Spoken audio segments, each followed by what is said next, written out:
Hey everyone, and welcome back to another episode of The Negotiation, part 2 of our conversation with Charles Lavoie, VP of Marketing and Head of Creative Labs at WPIC Marketing and Technologies. This half is where we talk about creativity and the role it plays in marketing in the Asia-Pacific region. We discuss the growth of digital commerce, evolutions in that space, why it might be necessary to create cartoon characters for brands, gamification, and the digitalization, that's easy to say, of the shopping experience in Asia. Charles also gives insights into brand localization and how best to activate a multi-market strategy. Enjoy.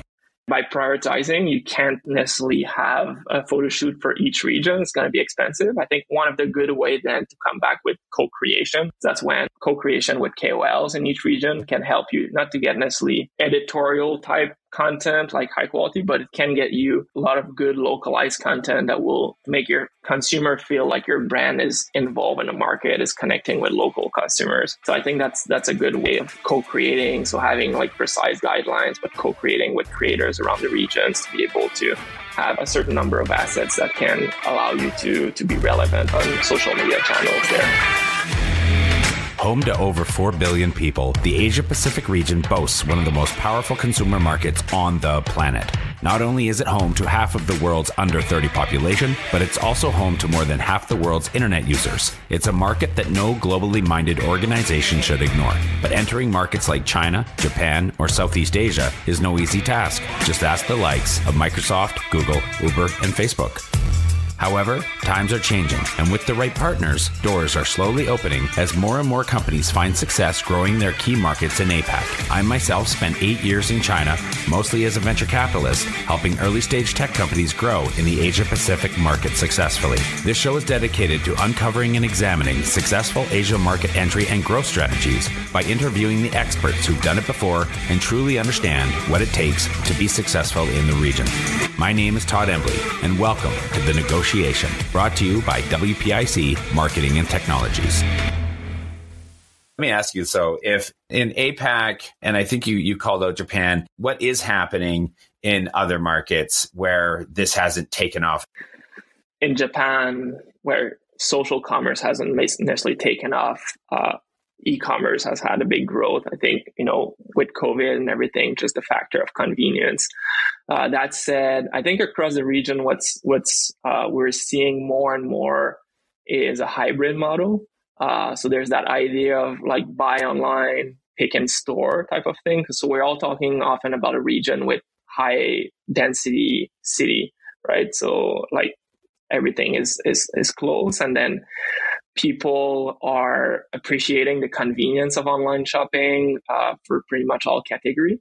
But unlike maybe China and Southeast Asia and more so Japan, there's still a little bit of apprehension about, I want to touch and feel the products. I want to try. Like we see this a lot in shoes and maybe even like fashion, where they love to purchase online, like make a list and then go to the store to like try it, pick it up, and so on. It's often on their way. So that's something that we've started to notice more and more. So I think, that we're talking about integrated like retail experience, right? So offline to online and so on.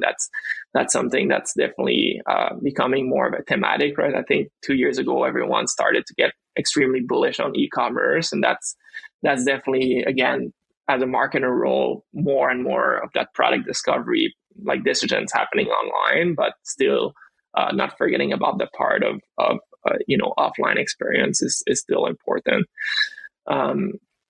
Apart from that, I think, there's technologies are getting more and more sophisticated. We've seen really cool integration of augmented reality that is being tested, but not just tested, augmented reality. I feel like we've been talking about that for the last 10 years, but now we start to see like applications that are actually user-friendly, actually more democratized.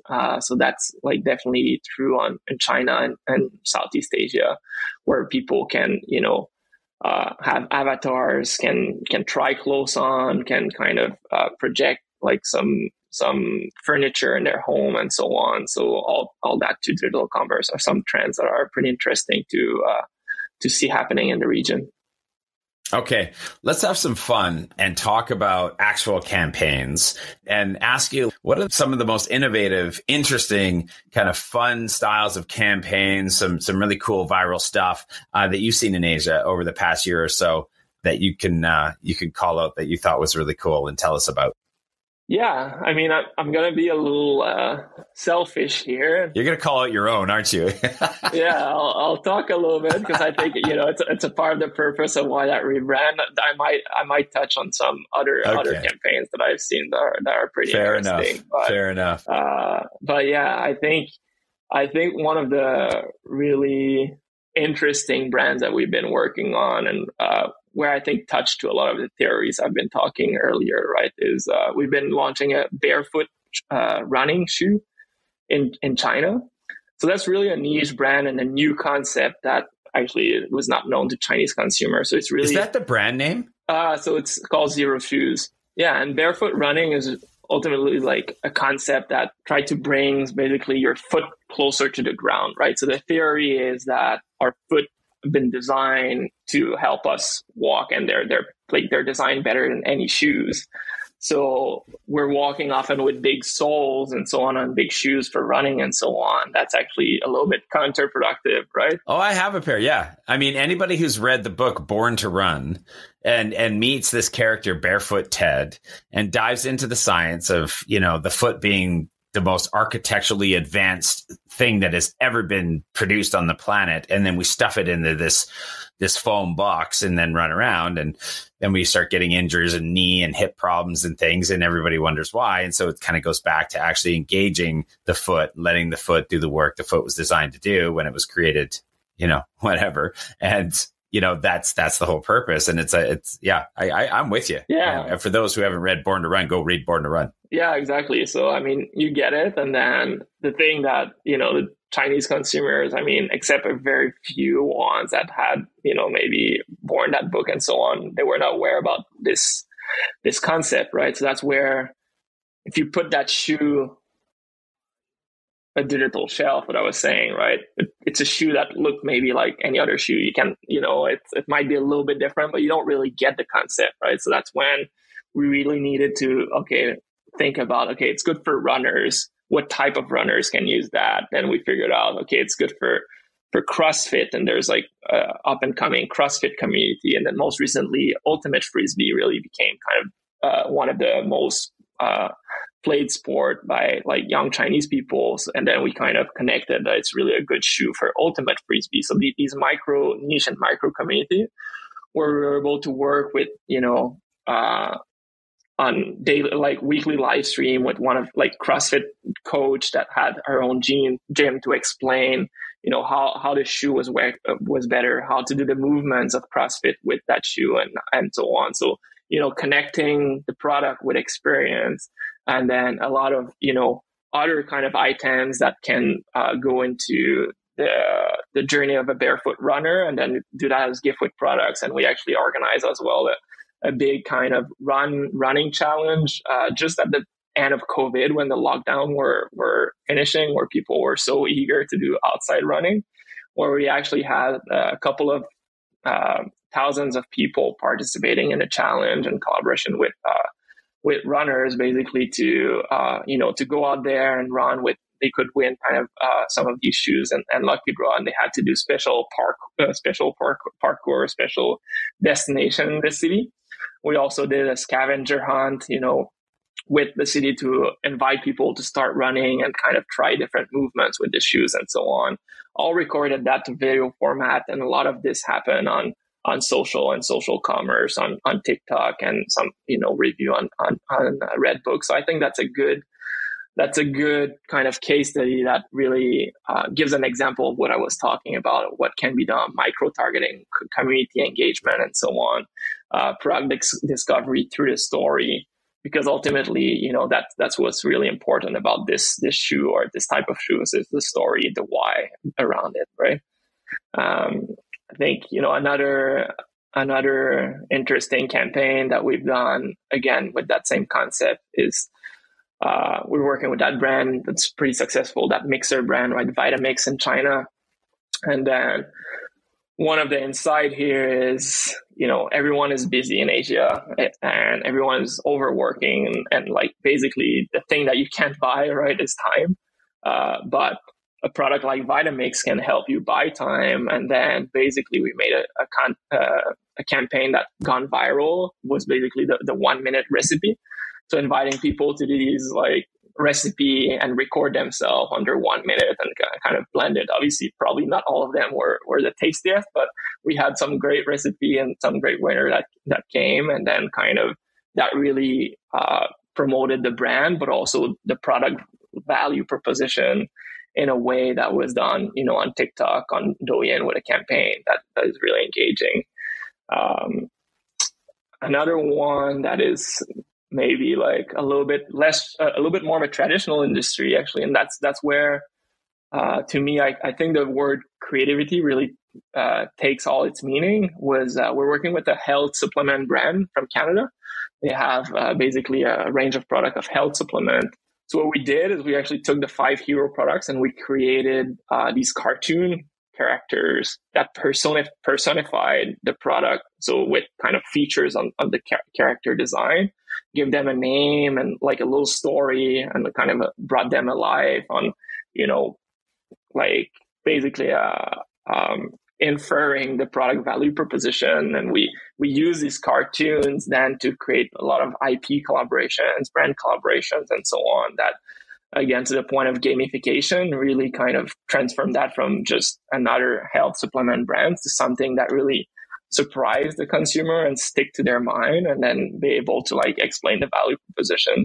I wonder if creating those characters, almost these plush toy type of cartoon mascots would work as well. I know in America, they love the mascots of the teams, but, and you might have like the Charmin Ultra Bear, for things, but I don't see it as much. And that's really interesting. I think it's, the APAC world adopts these better. How important are mascots in Asia? Why do they matter to audiences? Well, if you look at, let's take Japan and China for the sake of that answer, right? They're countries that are leading like penetration in terms of gaming, right? So consumers from a young age, they're immersed into gaming. They love these characters. They love these parallel universe. Also, what people love over there is that factor of cuteness and kind of like everything cute. The toys and stuff like that is really popular.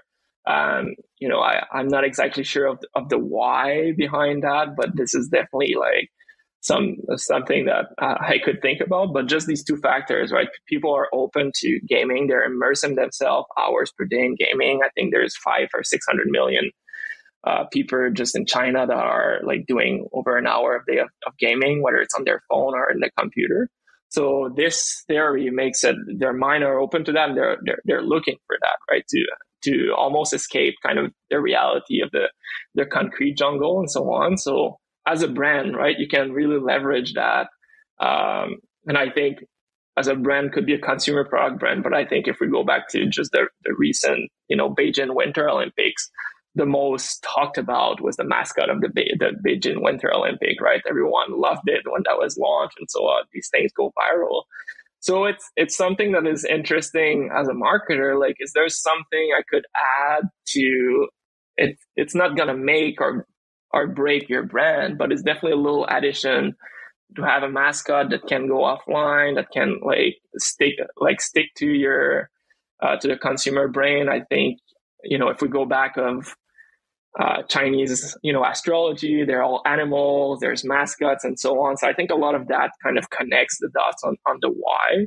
And then you need to ultimately, as a brand, your job is to understand what consumer care about and then present them what they care about, right? So for these factor, I think that's why it's a little bit more important, the playbook in Asia versus what we see in Canada or in the US. Our last conversation on the podcast was primarily focused on China, but now us and a lot of people and a lot of brands are now focused more broadly on the APAC region in general. So can I ask you what would a multi-market strategy look like in the creative space? And I ask that because traditional go-to advice, even through this podcast over the last several years, has been that it's really hard to export to other geographies because they're so different. So back to the question, what does a multi-market strategy look like for the creative space? Yeah, and it's a tough question, and it's a tough plan. It's probably a tough task when you're asked to do it. Execute, and we've had to work on a couple of those, over the last 2 years, and I think that principle of localization is important. But now, if you're talking about China with multiple regions, Japan that is completely different, Southeast Asia with 6, 7, 8 like decent consumer market, like you obviously work with the constraint of budget limitation, bandwidth limitation, resource limitation. So you can't just say, yeah, you need to localize for every country 100%, and that's the way to go, right? You need to be pragmatic about prioritizing and market. So if we look at localization in 2 categories, right? The first, I think, is really about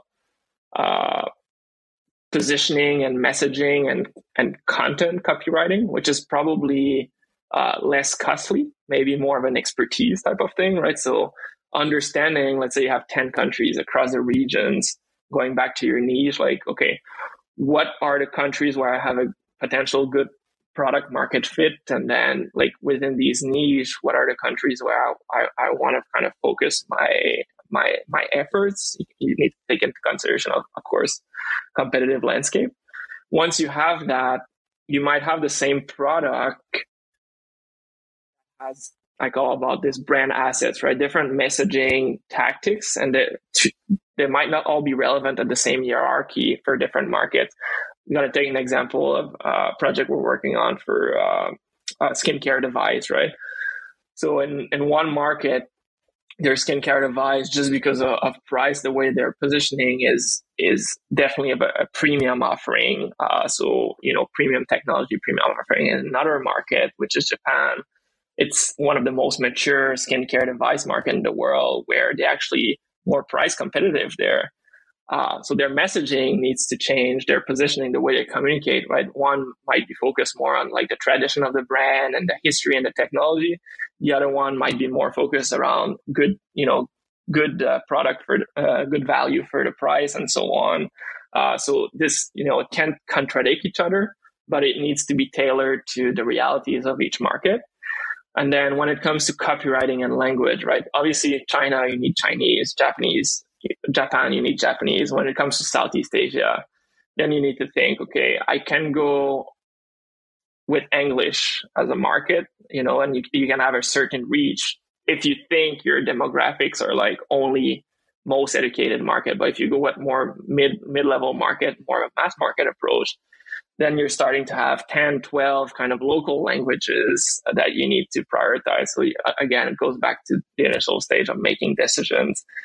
And then the second stage is really about content creation and kind of whatever, photo creation, developing photo assets, video creations, and media planning, right? One of the first rule is they're all different regions. They're all very different, right? One of the thing that happen very often is we work with brands, let's say in beauty and skincare, and they have American born Chinese photos that they've taken. They're like, oh, we have, Asians, so it's going to work for Asia. And then obviously American born Chinese really look different from Chinese, standards of beauty. It would be kind of the same thing of like presenting maybe a Russian Caucasian to in San Francisco, which people would obviously see the difference, right?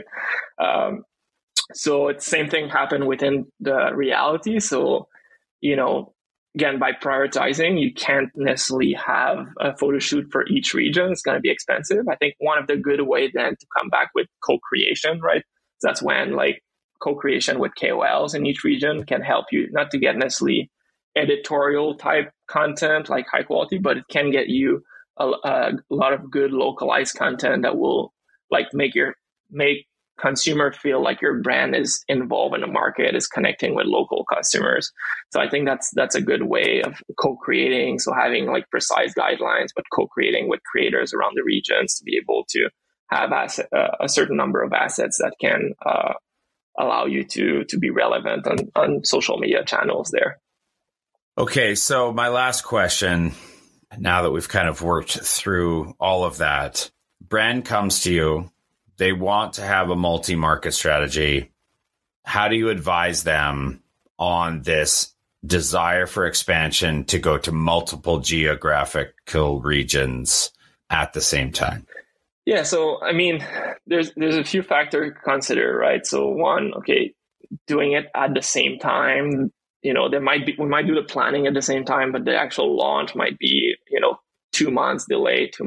So there's a number of factors. I think, as I said, the biggest factor is, budget, time, resources, and constraint that you need to take into consideration, right? Have a plan. It's better if you have a limited amount of resource. It's better to first focus, get some traction in a certain area, and then like launch in other areas. That said, you might have a good potential across the market, and your decision might be to, invest across the region, right? You definitely have economy of scope, economy of scale if you do it together. Or what if they're trying to beat a competitor to market, right? I mean, maybe they're really, really competitive with second place, and they know second place is looking at the region and they want to go, but they want to be everywhere before they do. Maybe they don't have time to go the step-by-step approach. Yeah, so absolutely. So, I mean, it starts with getting, not necessarily on the creative side, but getting the inventory into market, getting the right marketplaces. So I think there's like, you can't teach customer to buy to, it's hard or time consuming to teach customer to buy to a new marketplace that they're not used to, right? So, and also to spend time on social platforms that they're not like spending time on, right? So probably, let's say for Japan, getting a Japanese Instagram account, for Southeast Asia, getting a regional kind of Instagram account, and then getting like the Rakuten channel, the Douyin, TikTok, maybe the Tmall channel and the Lazada channel, right? That's going to bring you traffic in terms of which to do first and how to launch. I mean, there might be factors that are like factors of influence. So there might be some categories where launching in Korea and Japan might help you have success in China right after. So you might prioritize like on a 3 months cadence, kind of the Japanese launch, be able to create some assets that you'll then be able to leverage for China. And then for Southeast Asia, if you're in another category that, for example, if you launch in Southeast Asia, you might focus more your efforts in Singapore first, that is seen sometimes as one of the market kind of trend leaders, and then generate kind of your PR and engagement in that market, and then leverage that after that across the region, the 10 other countries. So understanding these factors of influence, which region for my brands, for my country might be able to influence other regions, is important. And then obviously kind of creating as much to your media planning activities. There's some, APAC wide kind of media partners. There's some KOLs that might have reach in multiple regions. So trying to have a mix of integrated media planning to make kind of economy of scale and economy of scope, while, understanding that, each region is also slightly different would be the rule. But yeah, it's a complicated exercise. I mean, that's why we have teams in each regions and so on. But it's a lot of it depends. Yeah. Well, I feel like there's this joke about going to a contractor or like a roofer or a concrete guy or something like this, and the rule of thumb is that there's good, there's fast, and there's cheap. You could have two of the three. Yeah. You cannot have them all. So what do you want? Yeah, absolutely. I mean, one of the good thing is, let's say with Lazada that is expanding in Southeast Asia, and kind of for Southeast Asia, right? You already have maybe for our brand a lot of existing English speaking documentation, a lot of channels and so on that are accessible there, so that you might not have to build as much, right? For China, it's a big black box, so you need to rebuild a lot, right? In Japan, people might be able to access the channels, but the language is a big barrier, right? So all of these things it makes it that it's hard to do a good playbook at cheap, but through all the tactics that we discussed, there's ways to do it that like not with the necessarily big brands budget also. Yeah, you can have it good and fast, but it is going to be expensive. Yeah. You can have it good and cheap. It's going to be slow because efficiency of capital, that's where that step by step we learn, we measure, we count our pennies as we go. It's just going to take a long time. But yeah, anyway, Charles, thank you very, very much. As we usually do, I'd love to ask, do you have one or two people that you might recommend that you or what you think somebody you think our audience might like to listen to on the show that you could recommend? Yeah. I mean, We've been speaking a lot about TikTok and Douyin, and like my last 2 months has been spending a lot of time with the Douyin team, understand their business and how we collaborate. So there's a guy called Michael Ouyang. He's actually based in LA, kind of helping global brands getting on Douyin China, but also has 10, 15 years of experience with kind of traditional e-commerce. So I think he's a good guy to talk with that kind of really can talk from the inside of the channel.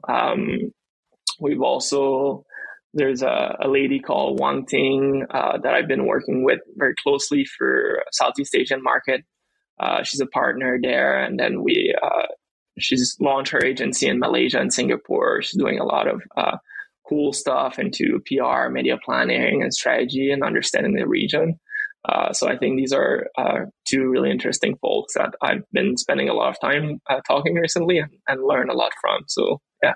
Awesome. Okay, that's perfect. Thank you very, very much. We will reach out to them and let them know that Charles has dropped their names on the show and suggested them as great guests to have on. And hopefully that'll inspire them to come on and be a part of this as well. But for now, that's where we're gonna end it. Charles, thank you very, very much for coming on the show. Thank you, Todd. It was a pleasure. For everybody who watched us on the YouTube, thank you very much for coming and seeing us here. But don't forget that if you need your eyes and ears for other things and other activities, we also have the audio only podcast available on Spotify, Stitcher, Apple Podcasts, Google Podcasts, everywhere that you get your podcasts, we will be there. And for those listening to us on the audio only, don't forget that we have the video version over on the WPIC YouTube channel. You can go and check us out there. So for everybody at the negotiation, including me and my partner, Eddie, and from the WPIC team as well, thank you very much for tuning in to our show today. And we'll see you next time. Bye for now. Growing a company is hard. Doing it in a foreign market, exponentially so. The best piece of advice I can give you is not to do it alone. When you start looking at the Asia-Pacific region for further expansion possibilities, and I sincerely hope you do, make sure you choose the right partners to do it with. My good friends at WPIC Marketing and Technologies have almost 20 years of experience helping brands, just like yours, enter China, Japan, and Southeast Asia. I hope you enjoyed this episode of The Negotiation, and if you're interested in being a guest or want to connect with me or any of our team, please reach out to us at podcast@wpic.co, and be sure to rate, comment, and subscribe wherever you get your podcasts.